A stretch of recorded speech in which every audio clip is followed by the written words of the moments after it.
ಓಂ ನಮೋ ಭಗವತೆ ವಾಸುದೇವಾಯ.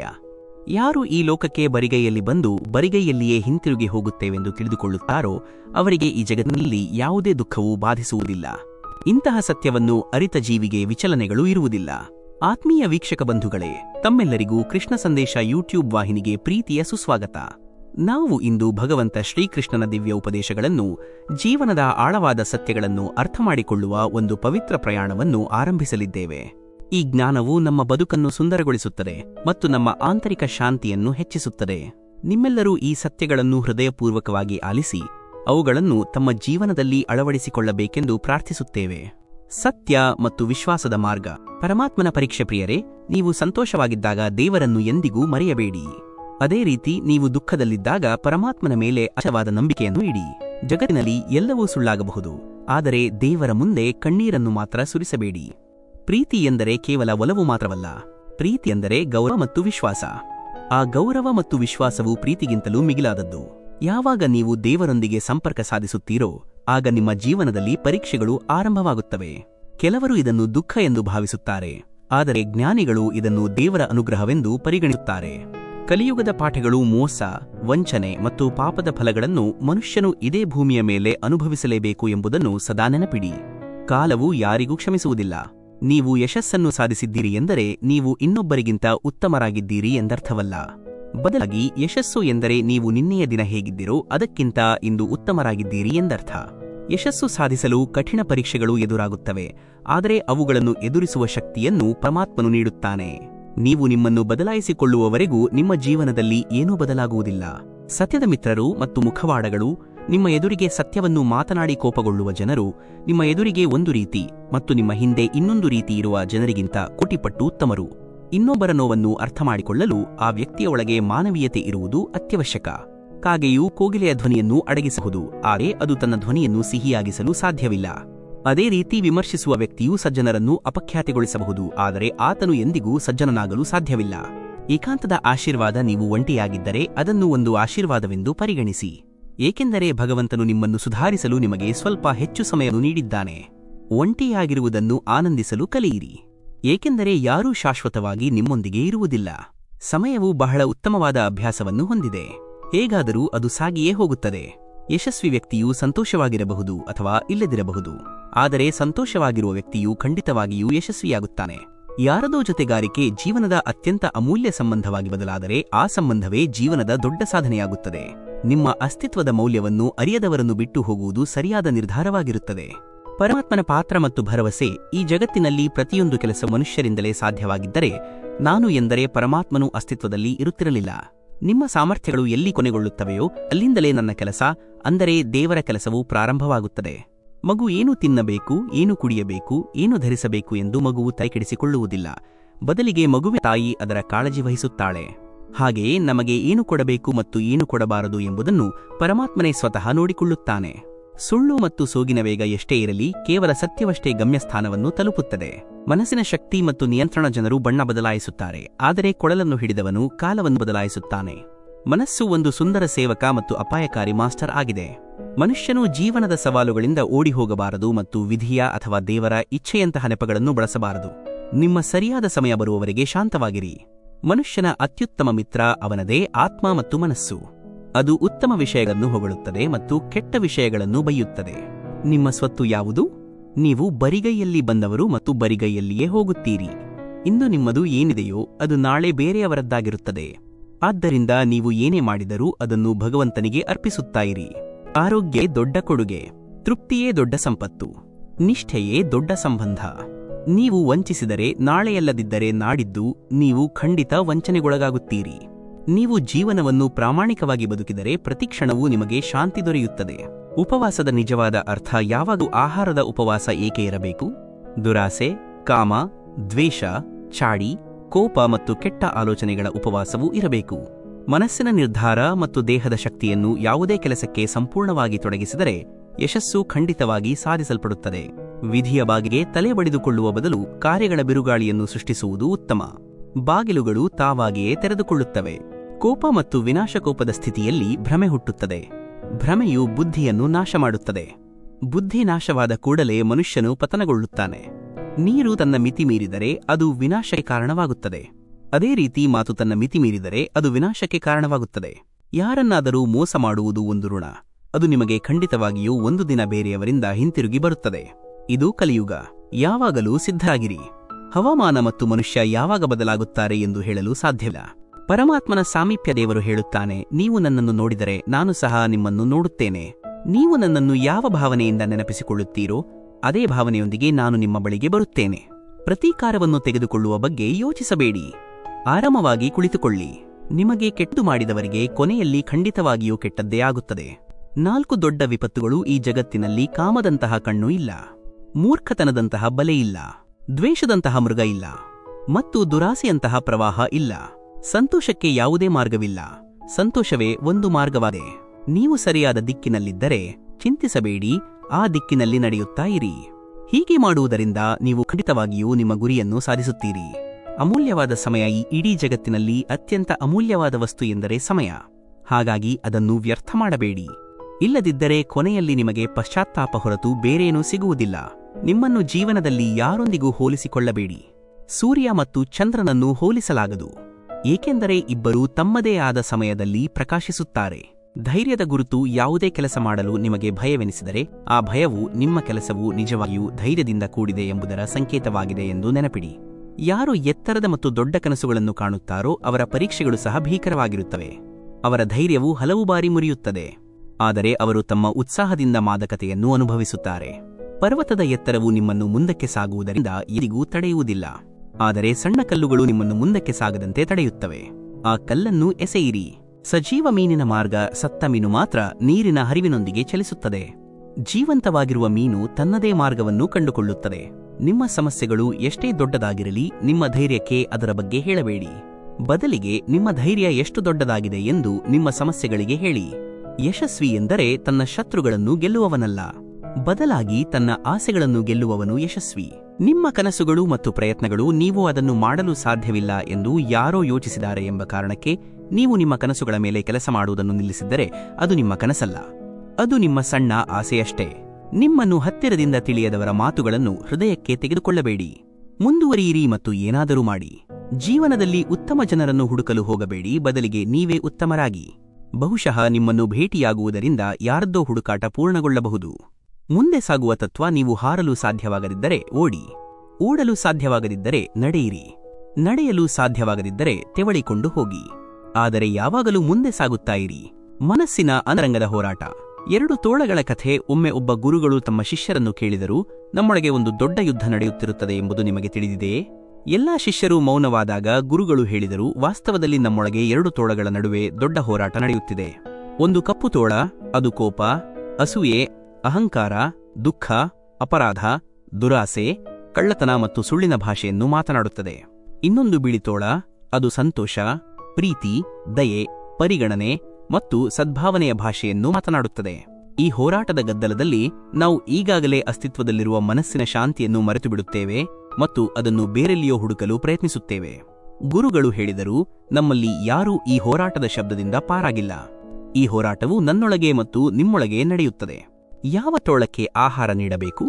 ಶಿಷ್ಯರು ಗುರುಗಳ ಮಾತನ್ನು ಆಲಿಸಿ ಕೇಳಿದರು, ಗುರುಗಳೇ, ಈ ಹೋರಾಟದಲ್ಲಿ ಯಾರು ಗೆಲ್ಲುತ್ತಾರೆ?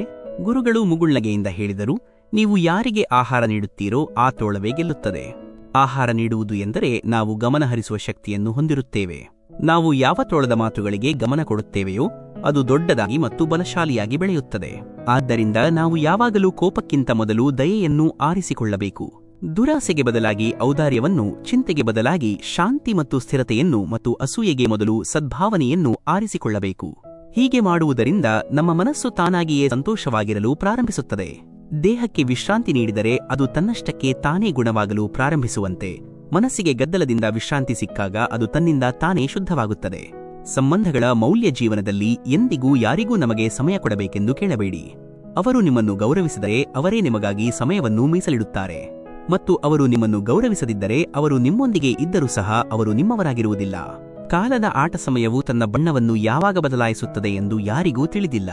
ಏಕೆಂದರೆ ಶ್ರೀರಾಮಚಂದ್ರನಿಗೆ ರಾಜ್ಯ ಸಿಂಹಾಸನ ಸಿಗಬೇಕಾಗಿದ್ದ ರಾತ್ರಿಯೇ ಬೆಳಿಗ್ಗೆ ಅವರಿಗೆ ವನವಾಸಭಿಸಿತು. ಕೋಪಗೊಳ್ಳುವುದು ಕೆಟ್ಟ ವಿಷಯವಲ್ಲ. ಕೋಪದಲ್ಲಿ ಕೆಟ್ಟ ವಿಷಯವೆಂದರೆ ಮನುಷ್ಯನು ತನ್ನ ವಿವೇಚನೆಯನ್ನು ಕಳೆದುಕೊಳ್ಳುವುದು. ದೇವರು ನಿಮ್ಮನ್ನು ಎಲ್ಲರಿಗಿಂತ ಭಿನ್ನವಾಗಿ ಸೃಷ್ಟಿಸಿದ್ದಾನೆ. ಆದ್ದರಿಂದ ಇತರರಂತೆ ಆಗಲು ಹೋಗಿ ನಿಮ್ಮ ಅಸ್ತಿತ್ವವನ್ನು ನಾಶ ಮಾಡಬೇಡಿ. ಯಶಸ್ಸಿನ ಘಟನೆಯು ಮೊದಲು ನಿಮ್ಮ ಮನಸ್ಸಿನಲ್ಲಿ ನಡೆಯುತ್ತದೆ. ಅದರ ನಂತರ ಯಶಸ್ವಿ ಜನರು ತಮ್ಮ ನಿರ್ಧಾರಗಳಿಂದ ಜಗತ್ತನ್ನು ಬದಲಾಯಿಸುವ ಶಕ್ತಿಯನ್ನು ಹೊಂದಿರುತ್ತಾರೆ. ಆದರೆ ವಿಫಲವಾದ ಜನರು ಜಗತ್ತಿಗೆ ಭಯಪಟ್ಟು ತಮ್ಮದೇ ನಿರ್ಧಾರಗಳನ್ನು ಬದಲಾಯಿಸಿಕೊಳ್ಳುತ್ತಾರೆ.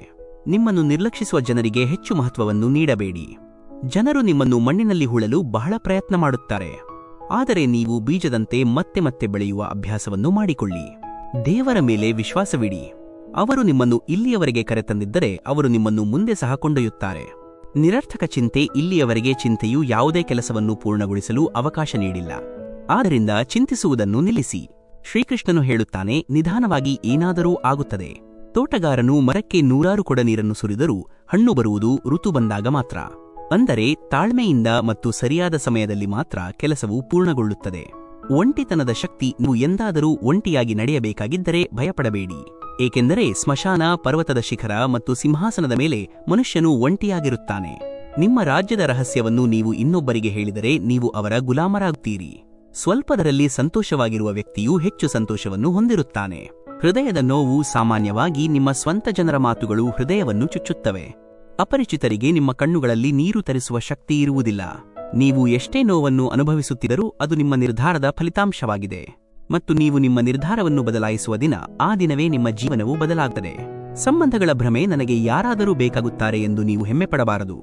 ಮತ್ತು ಎಲ್ಲರಿಗೂ ನಾನು ಬೇಕಾಗುತ್ತೇನೆ ಎಂಬ ಭ್ರಮೆಯೂ ಇರಬಾರದು. ನಿಮ್ಮ ಕನಸುಗಳು ನಿಮ್ಮ ನೆಪಗಳಿಗಿಂತ ದೊಡ್ಡದಾದಾಗ ಯಶಸ್ಸು ಸಾಧಿಸಲಾಗುತ್ತದೆ. ನೀವು ಯಾರಿಗಾದರೂ ಎಷ್ಟೇ ಒಳ್ಳೆಯದು ಮಾಡಿ, ಸಮಯ ಬಂದಾಗ ನೀವು ನನಗಾಗಿ ಏನು ಮಾಡಿದ್ದೀರಿ ಎಂದು ಅವರು ಖಂಡಿತ ಕೇಳುತ್ತಾರೆ. ಪ್ರೀತಿ ಮತ್ತು ನೋವು ಬಿಟ್ಟು ಹೋಗಲು ಮಿಲಿಯನ್ ಕಾರಣಗಳಿದ್ದರೂ ಸಹ ಉಳಿದುಕೊಳ್ಳಲು ಒಂದು ಕಾರಣವನ್ನು ಕಂಡುಕೊಳ್ಳುವುದೇ ಪ್ರೀತಿ. ನನ್ನ ನೋವು ಯಾರದ್ದೋ ನಗುವಿಗೆ ಕಾರಣವಾಗಬಹುದು, ಆದರೆ ನನ್ನ ನಗುವು ಎಂದಿಗೂ ಯಾರದ್ದೋ ನೋವಿಗೆ ಕಾರಣವಾಗಬಾರದು. ನೀವು ಯಾವಾಗಲೂ ಹೇಳಬೇಕು, ನನ್ನೊಂದಿಗೆ ಎಲ್ಲವೂ ಅದ್ಭುತವಾಗಿರುತ್ತದೆ. ಏನಾದರೂ ಕೆಟ್ಟದು ಸಂಭವಿಸಲಿದ್ದರೂ ಸಹ ಅದು ಸಹ ಒಳ್ಳೆಯದಾಗಿ ಬದಲಾಗುತ್ತದೆ. ಆತ್ಮವಿಶ್ವಾಸದ ಅದ್ಭುತ ಶಕ್ತಿ. ಆತ್ಮವಿಶ್ವಾಸವು ಬಿರುಗಾಳಿಯ ದಿಕ್ಕನ್ನು ಬದಲಾಯಿಸಬಲ್ಲ ಶಕ್ತಿಯಾಗಿದೆ. ಅದು ಹೋರಾಟಗಳನ್ನು ಎದುರಿಸಿ ನೀರಿನಲ್ಲೂ ತನ್ನ ಮಾರ್ಗವನ್ನು ಕಂಡುಕೊಳ್ಳಬಲ್ಲದು. ಸಮಯಕ್ಕೆ ನಿಮಗೆ ಮತ್ತೆ ಸಮಯ ನೀಡಲು ಸಾಕಷ್ಟು ಸಮಯ ಇರುವುದಿಲ್ಲ. ದುಃಖಿತರಾಗಿರುವುದು ಸಮಯದ ವ್ಯರ್ಥ. ನಗಲು ಒಂದು ಕಾರಣವನ್ನು ಹುಡುಕಿ. ನಿಮ್ಮ ಬಗ್ಗೆ ನಿಮ್ಮ ಸಂಪೂರ್ಣ ಕಲ್ಪನೆಯು ಇತರರಿಂದ ಎರವಲು ಪಡೆದಿದೆ. ಇದು ತಮ್ಮ ಬಗ್ಗೆ ತಿಳಿದಿಲ್ಲದವರಿಂದ ಎರವಲು ಪಡೆದಿದೆ. ಮಾತು ಮನುಷ್ಯನ ಆಭರಣವಾಗಿದೆ. ವಯಸ್ಸು ಮತ್ತು ಸಂದರ್ಭಗಳೊಂದಿಗೆ ನೋಟವು ಬದಲಾಗುತ್ತದೆ. ಆದ್ದರಿಂದ ನಿಮ್ಮ ಮಾತನ್ನು ಸುಂದರವಾಗಿ ಇರಿಸಿಕೊಳ್ಳಿ.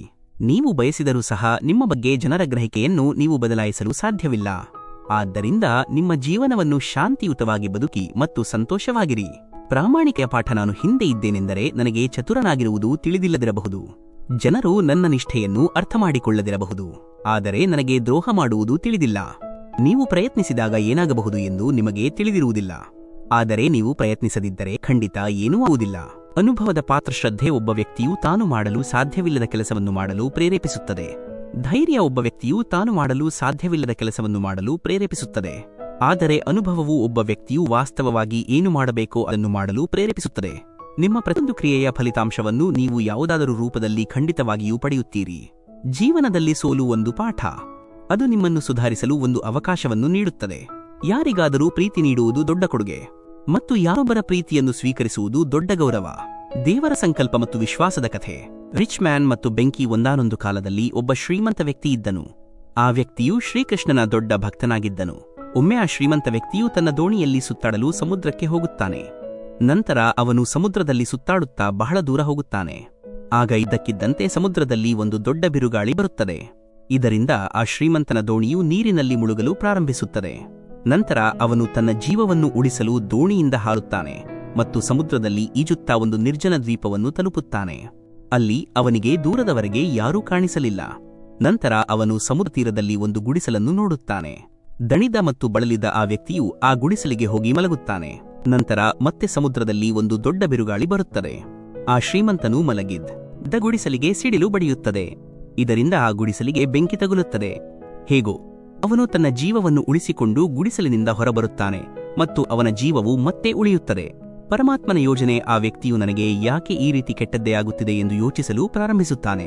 ಮತ್ತು ಆವಾಗಲೇ ಸಮುದ್ರದಲ್ಲಿ ಒಂದು ದೊಡ್ಡ ದೋಣಿ ಹಾದು ಹೋಗುತ್ತದೆ. ದೋಣಿಯವನು ದೂರದಲ್ಲಿ ಹೊಗೆಯನ್ನು ನೋಡುತ್ತಾನೆ.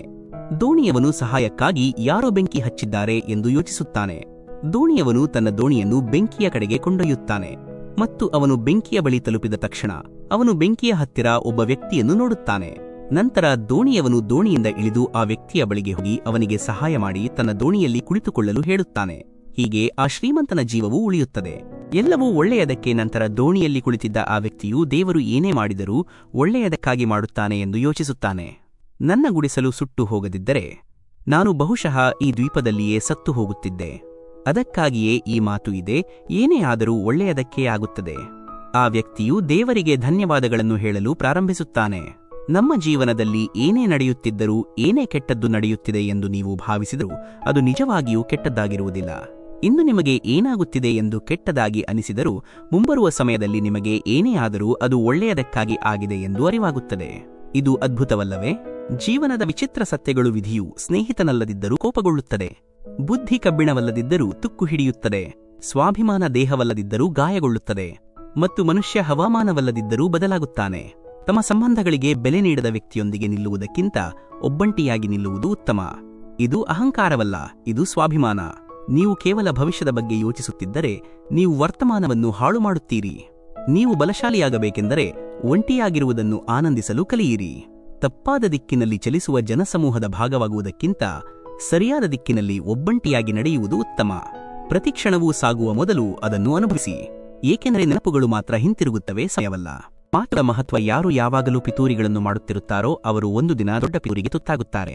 ನೀವು ಕೆಟ್ಟ ಮನಸ್ಥಿತಿಯಲ್ಲಿದ್ದಾಗ ಕೆಟ್ಟ ಮಾತುಗಳನ್ನು ಮಾತನಾಡಬೇಡಿ, ಏಕೆಂದರೆ ನಿಮ್ಮ ಕೆಟ್ಟ ಮನಸ್ಥಿತಿಯನ್ನು ಬದಲಾಯಿಸಲು ನಿಮಗೆ ಅನೇಕ ಅವಕಾಶಗಳು ಸಿಗುತ್ತವೆ. ಆದರೆ ನಿಮ್ಮ ಮಾತುಗಳನ್ನು ಮತ್ತೆ ಬದಲಾಯಿಸಲು ನಿಮಗೆ ಅವಕಾಶಗಳು ಸಿಗುವುದಿಲ್ಲ. ನೀವು ಉತ್ತಮ ವ್ಯಕ್ತಿ, ಆದರೆ ಅದನ್ನು ಸಾಬೀತುಪಡಿಸಲು ಸಮಯ ವ್ಯರ್ಥ ಮಾಡಬೇಡಿ. ಏನಾಗಿದೆ ಎಂಬುದರ ಬಗ್ಗೆ ನಾವು ಯೋಚಿಸುವುದಿಲ್ಲ. ನಮಗೆ ಸಿಕ್ಕಿದ್ದನ್ನು ನಾವು ಕಳೆದುಕೊಳ್ಳುವುದಿಲ್ಲ. ಸಮಯ ಮತ್ತು ಪರಿಸ್ಥಿತಿಗಳಿಗೆ ಅಳದವರಿಗೆ ಯಶಸ್ಸು ಸಿಗುತ್ತದೆ.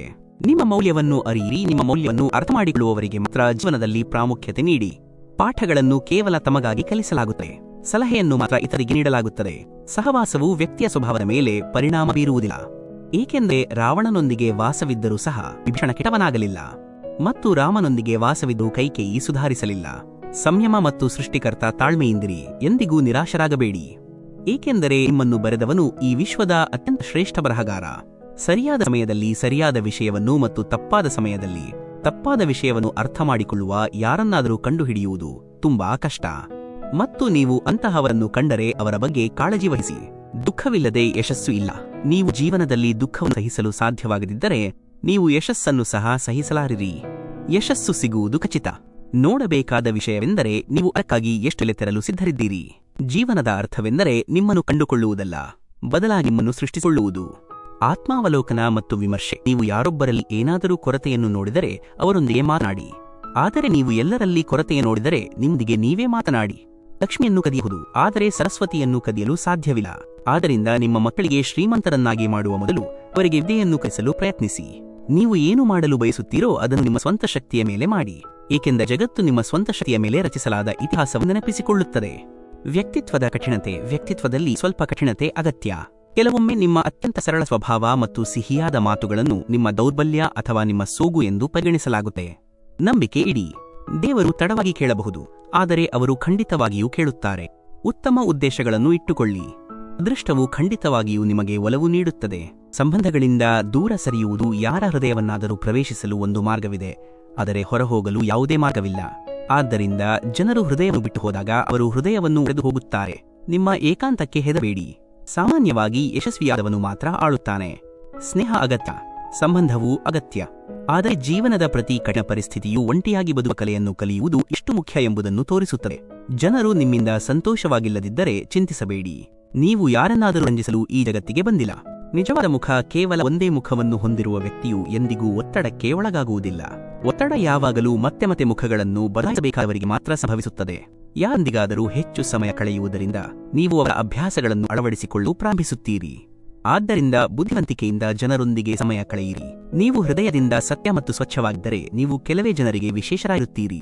ಯಾರು ಎಷ್ಟು ಮೌಲ್ಯಯುತ ಎಂದು ಸಮಯ ಹೇಳುತ್ತದೆ. ನಿಮ್ಮ ವಿರುದ್ಧ ಹೇಳಿದ ಮಾತುಗಳನ್ನು ಮೌನವಾಗಿ ಆಲಿಸಿ. ನಂಬಿ, ಸಮಯವು ಅವರಿಗೆ ಉತ್ತಮ ಉತ್ತರ ನೀಡುತ್ತದೆ. ನಾನು 2 ರೀತಿಯ ಜನರಿಂದ ವಂಚನೆಗೊಳಗಾಗಿದ್ದೇನೆ. ಒಂದು, ಅವರು ನನ್ನವರಾಗಿದ್ದರು, ಮತ್ತು ಇನ್ನೊಂದು, ಅವರು ನನಗೆ ಬಹಳ ಹತ್ತಿರವಾಗಿದ್ದರು. ಸ್ವಾಭಿಮಾನವೇ ದೊಡ್ಡ ಸಂಪತ್ತು. ಜೀವನದಲ್ಲಿ ಅತ್ಯಂತ ಮೌಲ್ಯಯುತವಾದದ್ದು ಯಾವುದಾದರೂ ಇದ್ದರೆ ಅದು ಸ್ವಾಭಿಮಾನ. ಭಗವಂತ, ನಾನು ನನ್ನ ಬಗ್ಗೆ ಹೆಮ್ಮೆ ಪಡುವಂತಹ ದಿನವನ್ನು ಎಂದಿಗೂ ತರಬೇಡ. ಯಾವಾಗಲೂ ನನ್ನನ್ನು ಎಲ್ಲರ ಹೃದಯದಲ್ಲಿ ಇರಿಸು. ಇದರಿಂದ ಎಲ್ಲರೂ ಪ್ರಾರ್ಥಿಸಲು ಒತ್ತಾಯಿಸಲ್ಪಡುತ್ತಾರೆ. ಸಮಯದಂತೆ ಇರಿ. ನಿಮ್ಮನ್ನು ಗೌರವಿಸದನ್ನು ಮತ್ತೆ ಭೇಟಿಯಾಗಬೇಡಿ. ಗಮ್ಯಸ್ಥಾನದ ಮಾರ್ಗವು ಖಂಡಿತವಾಗಿಯೂ ಯಾರೊಬ್ಬರ ಸಲಹೆಯಿಂದ ಸಿಗುತ್ತದೆ. ಆದರೆ ಗಮ್ಯಸ್ಥಾನವನ್ನು ತಲುಪಲು ಒಬ್ಬರ ಸ್ವಂತ ಕಠಿಣ ಪರಿಶ್ರಮವೇ ಬೇಕು. ಶಕ್ತಿಶಾಲಿಗಳಾಗಿದ್ದರೂ ಕ್ಷಮಿಸುವವರು ಮತ್ತು ಬಡವರಾಗಿದ್ದರೂ ದಾನ ಮಾಡುವವರು ಯಾವಾಗಲೂ ದೇವರಿಗೆ ಪ್ರಿಯರಾಗಿದ್ದಾರೆ. ನೀವು ಯಾವುದೇ ವ್ಯಕ್ತಿಯನ್ನು ಹೆಚ್ಚು ಸುಧಾರಿಸಲು ಪ್ರಯತ್ನಿಸಿದರೆ ಅವನು ನಿಮ್ಮ ಶತ್ರುವಾಗುತ್ತಾನೆ. ಗೌರವ ಮತ್ತು ಗುಲಾಮಗಿರಿ. ನಿಮ್ಮನ್ನು ಗೌರವಿಸುವವರನ್ನು ಗೌರವಿಸಿ, ಏಕೆಂದರೆ ಹೆಚ್ಚು ಗುಲಾಮಗಿರಿಯಲ್ಲಿ ಗೌರವವು ಹರಾಜಿಗೆ ಹೋಗುತ್ತದೆ. ನಿಮ್ಮ ಪ್ರಗತಿಯ ಹಾದಿಯಲ್ಲಿ ಅಡೆತಡೆಗಳನ್ನು ಸೃಷ್ಟಿಸುವ ಜನರೊಂದಿಗೆ ಇರುವುದಕ್ಕಿಂತ ಒಂಟಿಯಾಗಿ ಬದುಕುವುದು ಉತ್ತಮ. ಇದು ಜೀವನ. ಇಲ್ಲಿ ಎಲ್ಲರೂ ಒಬ್ಬರಿಗೊಬ್ಬರು ತೊಂದರೆಗೊಳಗಾಗಿರುತ್ತಾರೆ. ನೋವಿನ ನೋವನ್ನು ಅರ್ಥ ಮಾಡಿಕೊಂಡವನಿಗೆ ಮಾತ್ರ ತನ್ನ ನೋವು ಎಷ್ಟು ದೊಡ್ಡದು ಎಂದು ತಿಳಿದಿರುತ್ತದೆ. ಉಳಿದವರು ಊಹಿಸಲು ಮಾತ್ರ ಸಾಧ್ಯ. ದೇಹದಲ್ಲಿ ಸೌಂದರ್ಯವಿಲ್ಲ. ಒಬ್ಬ ವ್ಯಕ್ತಿಯ ಕಾರ್ಯಗಳು, ಅವನ ಆಲೋಚನೆಗಳು, ಅವನ ಮಾತು, ಅವನ ನಡವಳಿಕೆ, ಅವನ ಸಂಸ್ಕಾರಗಳು ಮತ್ತು ಅವನ ಪಾತ್ರ ಸುಂದರವಾಗಿರುತ್ತದೆ. ಈ ಎಲ್ಲವನ್ನೂ ತನ್ನ ಜೀವನದಲ್ಲಿ ಹೊಂದಿರುವ ವ್ಯಕ್ತಿಯು ಜಗತ್ತಿನಲ್ಲಿ ಅತ್ಯಂತ ಸುಂದರ ವ್ಯಕ್ತಿ. ಕಹಿ ಅನುಭವಗಳ ನಿರ್ವಹಣೆ ಕಹಿ ಮಾತ್ರೆಗಳನ್ನು ಜಗಿಯುವುದಿಲ್ಲ, ಬದಲಿಗೆ ನುಂಗಲಾಗುತ್ತದೆ. ಅದೇ ರೀತಿ ನಿಮಗೆ ದ್ರೋಹ, ಅವಮಾನ ಮತ್ತು ಸೋಲು ಸಿಕ್ಕರೆ ನೀವು ನೇರವಾಗಿ ದೂರ ಸರಿಯಬೇಕು. ನೀವು ಅವುಗಳನ್ನು ನೆನಪಿಸಿಕೊಳ್ಳುತ್ತಾ ಹೋದರೆ ನಿಮ್ಮ ಇಡೀ ಜೀವನ ಕಹಿಯಾಗುತ್ತದೆ. ಈ ಜಗತ್ತು ಬಹಳ ಕ್ರೂರವಾಗಿದೆ. ಅದು ನಿಮ್ಮನ್ನು ಜೀವನದಲ್ಲಿ ಸಿಕ್ಕಿಹಾಕಿಕೊಳ್ಳುತ್ತದೆ ಮತ್ತು ನಿಮ್ಮ ಮನಸ್ಸನ್ನು ಕಸಿದುಕೊಳ್ಳುತ್ತದೆ. ಯಾರನ್ನಾದರೂ ಹಿಂಬಾಲಿಸುವುದರಿಂದ ಯಾವುದೇ ಪ್ರಯೋಜನವಿಲ್ಲ. ನಗುತ್ತಾ ನಿಮ್ಮ ಜೀವನವನ್ನು ಬದುಕಿ ಮತ್ತು ನಿಮ್ಮನ್ನು ಮರೆತವರನ್ನು ಮರೆತುಬಿಡಿ. ಕಷ್ಟಕಾಲದ ಸತ್ಯ ಯಾರೋ ಸುಂದರವಾಗಿ ಹೇಳಿದ್ದಾರೆ: ಸಮಯ ಕೆಟ್ಟದಾಗಿದೆ, ಆದರೆ ಅದು ಜನರ ವಾಸ್ತವವನ್ನು ಸಹ ತೋರಿಸುತ್ತಿದೆ. ಮನುಷ್ಯರು ಮನುಷ್ಯರಿಗೆ ಔಷಧ. ಕೆಲವರು ನಿಮಗೆ ನೋವು ನೀಡುತ್ತಾರೆ, ಕೆಲವರು ನಿಮಗೆ ಸಾಂತ್ವನ ನೀಡುತ್ತಾರೆ. ಯಾರನ್ನಾದರೂ ಅಷ್ಟೊಂದು ಅವಲಂಬಿಸಬೇಡಿ. ಅವರು ನಿಮ್ಮನ್ನು ಬಿಟ್ಟು ಹೋದರೆ ನೀವು ಸಂಪೂರ್ಣವಾಗಿ ಮುರಿದು ಹೋಗುತ್ತೀರಿ. ಜನರ ಅಭಿಪ್ರಾಯಕ್ಕೆ ಬೆಲೆ ಬೇಡ. ನೀವು ಜೀವನದಲ್ಲಿ ಏನು ಮಾಡಲು ಬಯಸುತ್ತೀರೋ ಅದನ್ನು ಮಾಡಿ. ಜನರು ಏನು ಹೇಳುತ್ತಾರೆಂದು ಎಂದಿಗೂ ಯೋಚಿಸಬೇಡಿ, ಏಕೆಂದರೆ ನೀವು ಏನನ್ನು ಮಾಡದಿದ್ದರೂ ಸಹ ಜನರು ಖಂಡಿತ ಏನನ್ನಾದರೂ ಹೇಳುತ್ತಾರೆ. ದೇವರಿಗೆ ಎಂದಿಗೂ ಇದನ್ನು ಹೇಳಬೇಡಿ: ನನಗೆ ಬಹಳಷ್ಟು ಸಮಸ್ಯೆಗಳಿವೆ. ಬದಲಿಗೆ ಸಮಸ್ಯೆಗಳಿಗೆ ಹೇಳಿ: ದೇವರು ನೊಂದಿಗಿದ್ದಾನೆ. ಸಮಯ ತೆಗೆದುಕೊಳ್ಳುತ್ತದೆ, ಆದರೆ ಎಲ್ಲವೂ ಅರ್ಥವಾಗುತ್ತದೆ. ಯಾರು ಹೇಗಿದ್ದಾರೆ ಎಲ್ಲವೂ ಗೋಚರಿಸುತ್ತದೆ. ಎಷ್ಟು ಸಮಯದವರೆಗೆ ನೀವು ಹೀಗೆ ನಟಿಸುತ್ತಾ ಇರುತ್ತೀರಿ? ಈ ಸಮಯವು ಎಲ್ಲವನ್ನೂ ತೋರಿಸುತ್ತದೆ. ಸಂಬಂಧಗಳ ಆಯ್ಕೆ. ನೀವು ಯಾರನ್ನಾದರೂ ಹುಡುಕಬೇಕಾದರೆ ನಿಮ್ಮ ಬಗ್ಗೆ ಕಾಳಜಿ ವಹಿಸುವವರನ್ನು ಹುಡುಕಿ, ಏಕೆಂದರೆ ಈ ಜಗತ್ತಿನಲ್ಲಿ ಜನರು ನಿಮ್ಮನ್ನು ಬಳಸಿಕೊಳ್ಳಲು ನಿಮ್ಮನ್ನೇ ಹುಡುಕಿಕೊಂಡು ಬರುತ್ತಾರೆ. ಅಷ್ಟೊಂದು ಕಹಿಯಾಗಿ ಇರಬೇಡಿ, ಯಾರಾದರೂ ನಿಮ್ಮನ್ನು ಉಗಿದು ಬಿಡಬಹುದು. ಅಥವಾ ಅಷ್ಟೊಂದು ಸಿಹಿಯಾಗಿ ಇರಬೇಡಿ, ಯಾರಾದರೂ ನಿಮ್ಮನ್ನು ನುಂಗಿಬಿಡಬಹುದು. ನಿಮ್ಮ ಕಣ್ಣುಗಳಲ್ಲಿ ನೀರು ತರಬೇಡಿ. ನಿಮ್ಮ ಹೃದಯದಲ್ಲಿರುವ ಎಲ್ಲವನ್ನೂ ಎಲ್ಲರಿಗೂ ಹೇಳಬೇಡಿ. ಜನರು ಇಲ್ಲಿ ಕೈಯಲ್ಲಿ ಉಪ್ಪನ್ನು ಹಿಡಿದು ಸುತ್ತಾಡುತ್ತಿದ್ದಾರೆ. ಅದಕ್ಕಾಗಿ ನಿಮ್ಮ ಗಾಯಗಳನ್ನು ಎಲ್ಲೆಡೆ ಎಲ್ಲರಿಗೂ ತೋರಿಸಬೇಡಿ. ನೀವು ಯಾರ ಹಿಂದೆ ಓಡುತ್ತಿದ್ದೀರೋ ಅವರಿಂದ 2 ದಿನ ದೂರವಿರಿ. ಅವರೊಂದಿಗೆ ಮಾತನಾಡುವುದನ್ನು ಬಿಡಿ. ಅವರು ನಿಮ್ಮನ್ನು ನೆನಪಿಸಿಕೊಳ್ಳುವುದಿಲ್ಲ. ನಿಮ್ಮ ಸ್ವಂತಿಕೆ ಹೆಸರು ಮತ್ತು ಗುರು ಚಿಕ್ಕದಾಗಿರಬಹುದು, ಆದರೆ ಅದು ನಿಮ್ಮದೇ ಆಗಿರಬೇಕು. ನಿಮ್ಮ ಗೌರವಕ್ಕೆ ಸಂಬಂಧಿಸಿದ ವಿಷಯ ಬಂದಾಗ ಅದು ಯಾರೇ ಆಗಿರಲಿ, ನೀವು ಅವರನ್ನು ಬಿಟ್ಟು ಹೋಗಬೇಕು. ಜನರು ಈ ಜಗತ್ತಿನಲ್ಲಿ ಎಂದಿಗೂ ಮೋಸ ಹೋಗುವುದಿಲ್ಲ. ನೀವು ಸುಂದರವಾದ ಮುಖದ ಬದಲಿಗೆ ಸುಂದರವಾದ ಹೃದಯವನ್ನು ಹುಡುಕಿದೆ. ಪರಮಾತ್ಮನ ಉದ್ದೇಶ. ನೀವು ದೇವರಿಗೆ ಅಷ್ಟೊಂದು ದೂರು ನೀಡುತ್ತೀರಿ. ಅವರ ಉದ್ದೇಶಗಳನ್ನು ಅರ್ಥ ಮಾಡಿಕೊಳ್ಳಲು ನಿಮಗೆ ಇನ್ನೂ ವಿವೇಕ ಬಂದಿಲ್ಲ. ದೇವರು ನಿಮ್ಮ ಚೀಲವನ್ನು ಖಾಲಿ ಮಾಡಿದೆ, ಚಿಂತಿಸಬೇಡಿ, ಏಕೆಂದರೆ ಅವರು ಬಹುಶಃ ಅದರಲ್ಲಿ ಉತ್ತಮವಾದದ್ದನ್ನು ತುಂಬಲು ಬಯಸುತ್ತಿದ್ದಾರೆ. ಆದ್ದರಿಂದ ನಿಮ್ಮನ್ನು ಗೌರವಿಸುವವರನ್ನು ಗೌರವಿಸಿ. ಗುಲಾಮಗಿರಿಯಲ್ಲಿ ಗೌರವವು ಹರಾಜಿಗೆ ಹೋಗುತ್ತದೆ. ನಮ್ಮ ಕಣ್ಣುಗಳು ಹೆಚ್ಚಾಗಿ ನಾವು ಯಾರನ್ನು ಕೂಡಾಗಿ ನಂಬುತ್ತೇವೆಯೋ ಅವರಿಗಾಗಿ ಮಾತ್ರ ತೆರೆಯುತ್ತವೆ. ಅವಮಾನಕ್ಕೆ ಎಷ್ಟು ಗೌರವದಿಂದ ಉತ್ತರ ನೀಡಿ ಅವಮಾನ ಮಾಡಿದವನು ಸಹ ನಾಚಿಕೆ ಪಡುವಂತೆ ಆಗಲಿ. ಕಲಿಯುಗದ ವಾಸ್ತವ. ಒಬ್ಬ ವ್ಯಕ್ತಿ ಎಷ್ಟು ಉತ್ತಮರಾಗಿರುತ್ತಾರೋ ಅಷ್ಟೇ ಹೆಚ್ಚು ಶೋಷಣೆಗೆ ಒಳಗಾಗುತ್ತಾರೆ. ಇದು ಕಲಿಯುಗ. ಇಲ್ಲಿ ಸತ್ಯವಂತರಿಗೆ ಗೌರವವಿಲ್ಲ, ಬದಲಿಗೆ ಸುಗು ಹಾಕುವವರಿಗೆ ಗೌರವವಿದೆ. ನಿಮ್ಮ ಸ್ವಂತ ಜನರಿಂದ ನೀವು ಪದೇ ಪದೇ ಅಗೌರವವನ್ನು ಪಡೆಯುತ್ತಿದ್ದರೆ ಮಾತು ವಿವಾದ ಸೂಕ್ತವಲ್ಲ. ನಿಮ್ಮ ಮಾರ್ಗಗಳನ್ನು ಬದಲಾಯಿಸಿ. ಸಂಬಂಧಗಳ ಮಹತ್ವ. ನಿಮ್ಮ ಸುತ್ತಲಿನ ಜೀವನವನ್ನು ಸುಂದರಗೊಳಿಸಿ. ನಿಮ್ಮೊಂದಿಗೆ ಇರುವುದು ಒಂದು ಉಡುಗೊರೆ ಎಂದು ಎಲ್ಲರೂ ಭಾವಿಸಲಿ. ಕತ್ತಲೆಯೂ ಸಹ ನಮ್ಮದೇ ಎಂದು ಅನಿಸುವ ಸ್ಥಳವನ್ನು ಮನೆ ಎಂದು ಕರೆಯಲಾಗುತ್ತದೆ. ಸಾಮಾನ್ಯವಾಗಿ ನಾವು ನಮ್ಮ ಬಗ್ಗೆ ಕಾಳಜಿ ವಹಿಸದ ಜನರೊಂದಿಗೆ ತೊಂದರೆಗೊಳಗಾಗುತ್ತೇವೆ. ಬುದ್ಧಿವಂತಿಕೆಯ ನಿಜವಾದ ಅರ್ಥ: ವಿದ್ಯಾವಂತನಾದವನು ಮಾತ್ರ ಬುದ್ಧಿವಂತನಲ್ಲ, ಬದಲಾಗಿ ಯಾರೊಂದಿಗೆ ಎಲ್ಲಿ ಮತ್ತು ಏನು ಮಾತನಾಡಬೇಕೆಂದು ಚೆನ್ನಾಗಿ ತಿಳಿದಿರುವ ವ್ಯಕ್ತಿಯೇ ಬುದ್ಧಿವಂತ. ನಿಮ್ಮ ಇಡೀ ಸಮಯವನ್ನು ನಿಮ್ಮನ್ನು ಸುಧಾರಿಸುವಲ್ಲಿ ಕಳೆಯಿರಿ, ಏಕೆಂದರೆ ಇಂದಿನ ಜಗತ್ತು ಹೀಗಾಗಿದೆ. ಈಗ ಸಂಬಂಧಗಳು ಜನರಿಂದಲ್ಲ, ಹಣದಿಂದ ಮಾಡಲ್ಪಡುತ್ತವೆ. ನಿಮ್ಮನ್ನು ಕಚ್ಚುವವರು ಸಹ ನಿಮ್ಮನ್ನು ನೆಕ್ಕಲು ಪ್ರಾರಂಭಿಸಿದಾಗ ಆಗ ಅದು ನಿಮ್ಮ ಸಮಯ ಎಂದು ಅರ್ಥ ಮಾಡಿಕೊಳ್ಳಿ. ಎಚ್ಚರವಿರಬೇಕಾದ 6 ವಿಧದ ಜನರು. ಈ 6 ಜನರ ಬಗ್ಗೆ ಯಾವಾಗಲೂ ಜಾಗರೂಕರಾಗಿರಿ. ಯಾರು ಯಾವಾಗಲೂ ಹೋಗುತ್ತಾರೋ, ಯಾರು ಹೆಚ್ಚು ಪ್ರೀತಿಯನ್ನು ತೋರಿಸುತ್ತಾರೋ, ಅತಿ ಸಣ್ಣ ವಿಷಯಕ್ಕೂ ಬದಲಾಗುವ ಜನರು, 2 ಮುಖಗಳ ಪ್ರೀತಿಯಿಂದ, ಶತ್ರುವಿನ ಸ್ನೇಹಿತನಿಂದ ಮತ್ತು ಪ್ರಯಾಣದಲ್ಲಿ ಅಪರಿಚಿತರಿಂದ. ಧೈರ್ಯ ಮತ್ತು ಸಕಾರಾತ್ಮಕತೆಯ ಪಾಠ. ಗರ್ಭಿಣಿ ಜಿಂಕೆಯ ಕಥೆ. ಒಂದು ದಟ್ಟವಾದ ಅರಣ್ಯದಲ್ಲಿ ಸಂಜೆಯ ಸಮಯವಾಗಿತ್ತು. ಕತ್ತಲು ಕವಿದ ಆಕಾಶದಡಿಯಲ್ಲಿ ಒಂದು ಗರ್ಭಿಣಿ ಜಿಂಕೆ ತನ್ನ ಮರಿಗಳಿಗೆ ಜನ್ಮ ನೀಡಲು ಸಿದ್ಧವಾಗಿದ್ದಳು. ಇದ್ದಕ್ಕಿದ್ದಂತೆ ಸಿಡಿಲು ಗುಡುಗಿ ಒಂದು ಒಣಗಿದ ಮರದ ಮೇಲೆ ಬಿದ್ದಿತು. ಸುತ್ತಮುತ್ತಲಿನ ಮರಗಳಲ್ಲಿ ಬೆಂಕಿ ಹರಡಿತು. ಪ್ರಬಲವಾದ ಜ್ವಾಲೆಗಳಿಂದಾಗಿ ಆ ಜಿಂಕೆ ತನ್ನ ಮನೆಯನ್ನು ಬಿಟ್ಟು ಓಡಿಹೋಗಬೇಕಾಯಿತು. ಆ ಜಿಂಕೆ ಮರಿಗಳಿಗೆ ಜನ್ಮ ನೀಡಲು ನದಿಯ ಹತ್ತಿರ ಬಂದಳು ಮತ್ತು ತನ್ನ ಬಾಯಾರಿಕೆಯನ್ನು ತಣಿಸಲು ನದಿ ದಡಕ್ಕೆ ಹೋದಳು. ಆಗಲೇ ಅವಳು ಎಡಭಾಗದ ಪೊದೆಗಳಲ್ಲಿ ಏನೋ ಚಲಿಸುವ ಶಬ್ದ ಕೇಳಿದಳು. ಅವಳು ಅಡ್ಡಲಾಗಿ ನೋಡಿದಾಗ ಒಬ್ಬ ಬೇಟೆಗಾರನು ಅವಳ ಮೇಲೆ ಬಾಣವನ್ನು ಗುರಿ ಇಟ್ಟು ಕುಳಿತಿದ್ದನು. ಜಿಂಕೆ ಈಗಾಗಲೇ ಗಾಬರಿಗೊಂಡಿದ್ದಳು. ಅವಳು ಬೇಟೆಗಾರನನ್ನು ನೋಡಿದಾಗ ಅವಳು ಇನ್ನಷ್ಟು ಹೆದರಿದಳು. ಓಡಿ ಹೋಗಲು ಬಲಕ್ಕೆ ತಿರುಗಿದಾಗ ಬಲಭಾಗದ ಪೊದೆಗಳಲ್ಲಿ ಒಂದು ಉಗ್ರ ಸಿಂಹವು ಅವಳ ಮೇಲೆ ಹಾರಿ ಬರಲು ಹೊಂಚು ಹಾಕುತ್ತಿರುವುದನ್ನು ಅವಳು ನೋಡಿದಳು. ಒಂದು ಕಡೆ ಬೇಟೆಗಾರ, ಇನ್ನೊಂದು ಕಡೆ ಸಿಂಹ, ಮೂರನೇ ಕಡೆ ಉರಿಯುವ ಕಾಡು ಮತ್ತು ನಾಲ್ಕನೇ ಕಡೆ ಆಳವಾದ ನದಿ. ಸಾವು ಜಿಂಕೆಯ ಸುತ್ತಲೂ ಇತ್ತು. ಜಿಂಕೆಗೆ ತನ್ನ ಜೀವವನ್ನು ಉಳಿಸಿಕೊಳ್ಳಲು ಯಾವುದೇ ಮಾರ್ಗವಿರಲಿಲ್ಲ. ಆಗ ಜಿಂಕೆ ತನ್ನ ಮನಸ್ಸಿನಲ್ಲಿ ಯೋಚಿಸಿತು, ಸಾವು ಖಚಿತವಾಗಿದ್ದರೆ ಏಕೆ ಭಯಪಡಬೇಕು? ನಾವು ಧೈರ್ಯದಿಂದ ಸಾಯ್ತೇವೆ. ಈಗ ನೀರು ಕುಡಿಯೋಣ, ನಂತರ ಏನಾಗುತ್ತದೆ ನೋಡೋಣ. ಜಿಂಕೆ ಶಾಂತ ಮನಸ್ಸಿನಿಂದ ನಿರ್ಭಯವಾಗಿ ನೀರು ಕುಡಿಯಲು ಪ್ರಾರಂಭಿಸಿತು. ವಿಧಿಯ ತಿರುವು. ಜಿಂಕೆ ನೀರು ಕುಡಿಯುವುದನ್ನು ನೋಡಿ ಬೇಟೆಗಾರನು ಬಾಣವನ್ನು ಹೊರತೆಗೆದನು ಮತ್ತು ಅವನು ಬಾಣವನ್ನು ಬಿಡಲು ಹೋದಾಗ ಆಕಾಶದಲ್ಲಿ ಒಂದು ಪ್ರಬಲವಾದ ಸಿಡಿಲು ಹೊಳೆಯಿತು. ಬೇಟೆಗಾರನ ಕೈ ನಡುಗಿತು. ಗುರಿ ತಪ್ಪಿತು ಮತ್ತು ಬಾಣವು ನೇರವಾಗಿ ಸಿಂಹದ ಪಾದಗಳಿಗೆ ಬಡಿಯಿತು. ಸಿಂಹವು ಗಾಯಗೊಂಡಿತು. ಅದರ ಕಣ್ಣುಗಳು ಬೇಟೆಗಾರನ ಮೇಲೆ ಬಿದ್ದವು ಮತ್ತು ಸಿಂಹವು ಬೇಟೆಗಾರನ ಮೇಲೆ ದಾಳಿ ಮಾಡಲು ಹಿಂದಿ ಓಡಿತು ಮತ್ತು ಬೇಟೆಗಾರನು ತನ್ನ ಜೀವವನ್ನು ಉಳಿಸಲು ಓಡಿದನು. ಅದೇ ಸಮಯದಲ್ಲಿ ಸಿಡಿಲಿನೊಂದಿಗೆ ಭಾರೀ ಮಳೆ ಪ್ರಾರಂಭವಾಯಿತು ಮತ್ತು ಮಳೆಕಾಡಿನ ಬೆಂಕಿಯನ್ನು ನಂದಿಸಿತು. ಜಿಂಕೆ ನೀರು ಕುಡಿದ ನಂತರ ತಲೆ ಎತ್ತಿ ನೋಡಿದಾಗ ಅಲ್ಲಿ ಬೇಟೆಗಾರನೂ ಇರಲಿಲ್ಲ, ಸಿಂಹವೂ ಇರಲಿಲ್ಲ. ಕಾಡಿನ ಬೆಂಕಿಯೂ ಸಹ ನಂದಿ ಹೋಗಿತ್ತು. ಜಿಂಕೆ ಸಮಯ ವ್ಯರ್ಥ ಮಾಡಲಿಲ್ಲ ಮತ್ತು ಅಲ್ಲಿಂದ ಓಡಿಹೋಯಿತು. ಅವಳು ಸುರಕ್ಷಿತ ಸ್ಥಳವನ್ನು ತಲುಪಿ 4 ಮರಿಗಳಿಗೆ ಜನ್ಮ ನೀಡಿದಳು. ಸಕಾರಾತ್ಮಕ ಚಿಂತನೆ. ಈ ಕಥೆಯಿಂದ ನಾವು ಕಲಿಯುವುದು ಏನೆಂದರೆ, ನಕಾರಾತ್ಮಕತೆಯು ನಮಗೆ ಎಂದಿಗೂ ಸಕಾರಾತ್ಮಕ ಜೀವನವನ್ನು ನೀಡಲು ಸಾಧ್ಯವಿಲ್ಲ. ನಾವು ನಮ್ಮ ಜೀವನವನ್ನು ನೋಡಿದರೆ ನಮ್ಮ ಜೀವನದಲ್ಲಿ ಅನೇಕ ಬಾರಿ ಯಾವುದೇ ಮಾರ್ಗವಿಲ್ಲ ಎಂದು ನಮಗೆ ಅನಿಸುತ್ತದೆ. ನಾವು ಎಲ್ಲಾ ಕಡೆಗಳಿಂದ ತೊಂದರೆಯಲ್ಲಿದ್ದೇವೆ ಎಂದು ಅನಿಸುತ್ತೆ. ಆದರೆ ಇಂತಹ ಸಮಯದಲ್ಲಿ ನಾವು ಧೈರ್ಯವನ್ನು ಕಳೆದುಕೊಳ್ಳಬಾರದು. ಬದಲಾಗಿ ನಾವು ಧೈರ್ಯದಿಂದ ಸರಿಯಾಗಿದೆ ಎಂದು ಅನಿಸಿದ್ದನ್ನು ಮಾಡುತ್ತಾ ಇರಬೇಕು. ಏಕೆಂದರೆ ಒಮ್ಮೆ ನೀವು ಧೈರ್ಯದಿಂದ ಸಮಸ್ಯೆಗಳನ್ನು ಎದುರಿಸಲು ಪ್ರಾರಂಭಿಸಿದರೆ ಮತ್ತು ಸಕಾರಾತ್ಮಕವಾಗಿ ಯೋಚಿಸಿದರೆ ಮನಸ್ಸಿನಲ್ಲಿ ಭರವಸೆ ಜಾಗೃತಗೊಳ್ಳುತ್ತದೆ ಮತ್ತು ಒಮ್ಮೆ ಭರವಸೆ ಜಾಗೃತಗೊಂಡರೆ ಎಲ್ಲವೂ ಸಾಧ್ಯವಾಗುತ್ತದೆ. ಆದ್ದರಿಂದ ವಿಚಲಿತ ಅಥವಾ ತೊಂದರೆಗೊಳಗ ಮನಸ್ಸಿನಿಂದ ಎಂದಿಗೂ ಬಿಟ್ಟುಕೊಡಬೇಡಿ. ಯಾವಾಗಲೂ ಮೊದಲು ಸಕಾರಾತ್ಮಕವಾಗಿ ಯೋಚಿಸಿ ನಿಮ್ಮ ಮನಸ್ಸನ್ನು ಶಾಂತಗೊಳಿಸಿ. ಜೀವನದಲ್ಲಿ ಎಂದಾದರೂ ಸಮಸ್ಯೆ ಬಂದರೆ ಗಾಬರಿಗೊಳ್ಳಬೇಡಿ. ಬಿದ್ದ ನಂತರ ಎದ್ದವರು ಮಾತ್ರ ಬಾಜಿಗರರು ಎಂದು ಕರೆಯಲ್ಪಡುತ್ತಾರೆ. ಶ್ರೀಕೃಷ್ಣನ ಮೇಲೆ ವಿಶ್ವಾಸವಿಡಿ. ಅವರು ನಿಮ್ಮ ಎಲ್ಲಾ ಸಮಸ್ಯೆಗಳನ್ನು ಖಂಡಿತವಾಗಿಯೂ ಪರಿಹರಿಸುತ್ತಾರೆ. ಪರಮ ಮತ್ತು ವೈಭವ. ನನ್ನ ಯಶಸ್ಸನ್ನು ನೋಡಿ ಅನೇಕ ಜನರು ಆಶ್ಚರ್ಯಚಕಿತರಾಗಿದ್ದಾರೆ. ನನ್ನ ಪಾದಗಳ ಮೇಲಿನ ಗುಳ್ಳೆಗಳನ್ನು ಯಾರೂ ನೋಡಿಲ್ಲ. ಯಶಸ್ಸು ನೀರಾಗಿದ್ದರೆ ಸಮಯ ಮತ್ತು ಸಂದರ್ಭಗಳ ಬಗ್ಗೆ ಎಂದಿಗೂ ಅಳಬೇಡಿ. ಸಮುದ್ರವು ದೂರದಲ್ಲಿದ್ದರೂ ಗಾಬರಿಗೊಳ್ಳಬೇಡಿ. ಏಕೆಂದರೆ ನದಿಯು ಸಾಗರ ಎಷ್ಟು ದೂರದಲ್ಲಿದೆ ಎಂದು ಎಂದಿಗೂ ಕೇಳುವುದಿಲ್ಲ. ಶಿಕ್ಷಕ ಮತ್ತು ಜೀವನದ ನಡುವಿನ ವ್ಯತ್ಯಾಸ ಇದೊಂದೇ. ಶಿಕ್ಷಕರು ಪಾಠ ಕಲಿಸಿ ಪರೀಕ್ಷೆ ತೆಗೆದುಕೊಳ್ಳುತ್ತಾರೆ ಮತ್ತು ಜೀವನ ಪರೀಕ್ಷೆ ತೆಗೆದುಕೊಂಡು ಪಾಠ ಕಲಿಸುತ್ತದೆ. ಜೀವನದಲ್ಲಿ ಬೀಳುವುದು ಸಹ ಒಳ್ಳೆಯದು.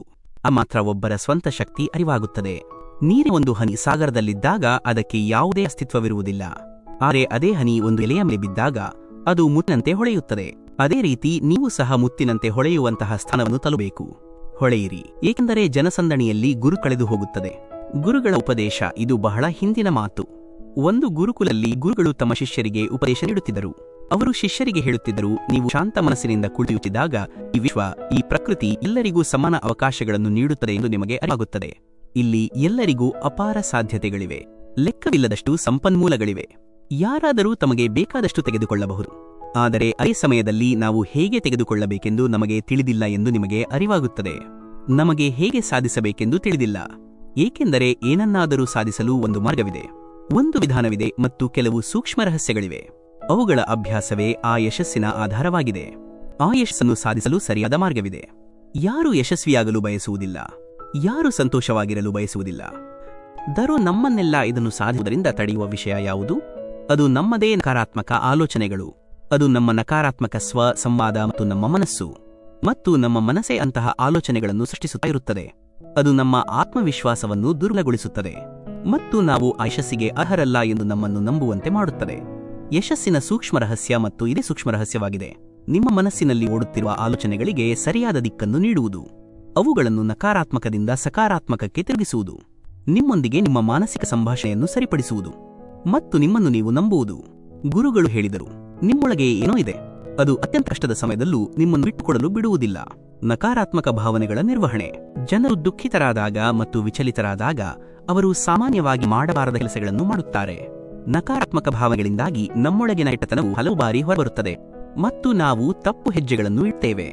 ಗುರುಗಳು ಇದೆಲ್ಲವನ್ನೂ ಹೇಳುತ್ತಿದ್ದಾಗ ಒಬ್ಬ ಶಿಷ್ಯನು ನೀನು ಕೇಳಿದ, ಗುರುದೇವರೇ, ನಮ್ಮೊಳಗಿನ ಕೆಟ್ಟತನ ಮತ್ತು ನಕಾರಾತ್ಮಕತೆಯನ್ನು ಹೇಗೆ ಎದುರಿಸುವುದು ಮತ್ತು ಸಕಾರಾತ್ಮಕ ಆಲೋಚನೆಗಳೊಂದಿಗೆ ಜೀವನವನ್ನು ಹೇಗೆ ಬದುಕುವುದು? ಸಂತೋಷದ ಮಾರ್ಗ. ಗುರುಗಳು ನಗುಮುಖದಿಂದ ಹೇಳಿದರು, ಸಂತೋಷವಾಗುವುದು ನೀವು ಅಂದುಕೊಂಡಷ್ಟು ಕಷ್ಟವಲ್ಲ. ನಾವು ಪ್ರತಿದಿನ ಬೆಳಿಗ್ಗೆ ಮತ್ತು ಪ್ರತಿ ಸಂಜೆ ನಮ್ಮ ಆಲೋಚನೆಗಳಿಗೆ ಸರಿಯಾದ ದಿಕ್ಕನ್ನು ನೀಡಬೇಕು. ಪ್ರತಿ ಹೊಸ ಬೆಳಿಗ್ಗೆ ಒಂದು ಭರವಸೆಯನ್ನು ತರುತ್ತದೆ, ಏಕೆಂದರೆ ಪ್ರತಿ ಹೊಸ ದಿನದೊಂದಿಗೆ ನಿಮಗೆ ಹೊಸ ಕನಸುಗಳು, ಹೊಸ ಭರವಸೆಗಳು ಮತ್ತು ಹೊಸ ಅವಕಾಶಗಳು ಸಿಗುತ್ತವೆ. ಅದಕ್ಕಾಗಿಯೇ ನಿಮ್ಮ ಪ್ರತಿದಿನವನ್ನು ಹೃತ್ಪೂರ್ವಕವಾಗಿ ಸ್ವಾಗತಿಸಿ. ನಾಳೆ ಏನಾಗುತ್ತದೆ ಎಂದು ಯಾರಿಗೂ ತಿಳಿಲ್ಲ, ಏಕೆಂದರೆ ಬರಲಿರುವ ಸಮಯವನ್ನು ಯಾರೂ ನೋಡಿಲ್ಲ. ಪ್ರತಿದಿನ ಹೊಸ ಹುಟ್ಟು. ಸಾಮಾನ್ಯವಾಗಿ ನಾವೆಲ್ಲರೂ ನಮಗೆ ಮುಂದೆ ದೀರ್ಘ ಜೀವನವಿದೆ ಎಂದು ಯೋಚಿಸುತ್ತೇವೆ. ಇದು ನಿಜ, ಆದರೆ ಜೀವನಕ್ಕೆ ಯಾವುದೇ ಗ್ಯಾರಂಟಿ ಇಲ್ಲ ಎಂಬುದು ಸಹ ಸತ್ಯ. ಯಾವಾಗ ಏನಾಗುತ್ತದೆ ಎಂದು ಹೇಳುವುದು ಬಹಳ ಕಷ್ಟ. ಅದಕ್ಕಾಗಿಯೇ ಪ್ರತಿದಿನವನ್ನು ಹೊಸ ಜನ್ಮವೆಂದು ಪರಿಗಣಿಸಿ ಬದುಕಲು ಪ್ರಾರಂಭಿಸಿ, ಏಕೆಂದರೆ ಈ ಚಿಂತನೆಯೊಂದಿಗೆ ಜೀವನವನ್ನು ಬದುಕುವುದರಿಂದ ನಿಮಗೆ ಮತ್ತೆ ಎಂದಿಗೂ ದುಃಖವೆನಿಸುವುದಿಲ್ಲ. ಬದಲಾಗಿ ನೀವು ನಿಮ್ಮನ್ನು ಮತ್ತು ನಿಮ್ಮ ಪ್ರೀತಿಪಾತ್ರರನ್ನು ಇನ್ನಷ್ಟು ಪ್ರೀತಿಸಲು ಪ್ರಾರಂಭಿಸುತ್ತೀರಿ ಮತ್ತು ನಂತರ ನೀವು ಏನೇ ಮಾಡಿದರೂ ಅದನ್ನು ಸಂಪೂರ್ಣ ಉತ್ಸಾಹ ಮತ್ತು ಹುಮ್ಮಸ್ಸಿನಿಂದ ಮಾಡುತ್ತೀರಿ. ನಿಮ್ಮ ಪ್ರತಿದಿನವೂ ನಗು ಮತ್ತು ಸಂತೋಷದಿಂದ ಕಳೆಯುತ್ತದೆ. ಬದಲಾವಣೆಯನ್ನು ಸ್ವೀಕರಿಸಿ. ಗುರುಗಳು ಮುಂದುವರೆದು ಹೇಳಿದರು, ನಿಮಗೆ ಯಶಸ್ಸು ಬೇಕಿದ್ದರೆ ನೀವು ಕೆಲವು ಹೊಂದಾಣಿಕೆಗಳನ್ನು ಮಾಡಬೇಕಾಗುತ್ತದೆ. ಇದು ಜೀವನದ ನಿಯಮ. ನಿಮ್ಮ ಸೌಕರ್ಯ ವಲಯದಲ್ಲಿ ವಾಸಿಸುತ್ತಾ ನೀವು ಎಂದಿಗೂ ದೊಡ್ಡದನ್ನು ಸಾಧಿಸಲು ಸಾಧ್ಯವಿಲ್ಲ. ಜೀವನದಲ್ಲಿ ಬದಲಾವಣೆಗಳನ್ನು ತರುವುದರ ಮೂಲಕ ಮಾತ್ರ ನೀವು ಅದಕ್ಕೆ ಹೊಸ ದಿಕ್ಕನ್ನು ನೀಡಬಹುದು.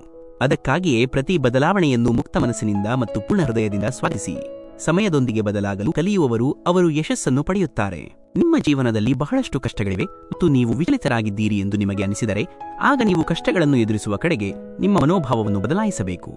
ನಿಮ್ಮ ಯೋಚನಾ ವಿಧಾನವನ್ನು ಬದಲಾಯಿಸಬೇಕು.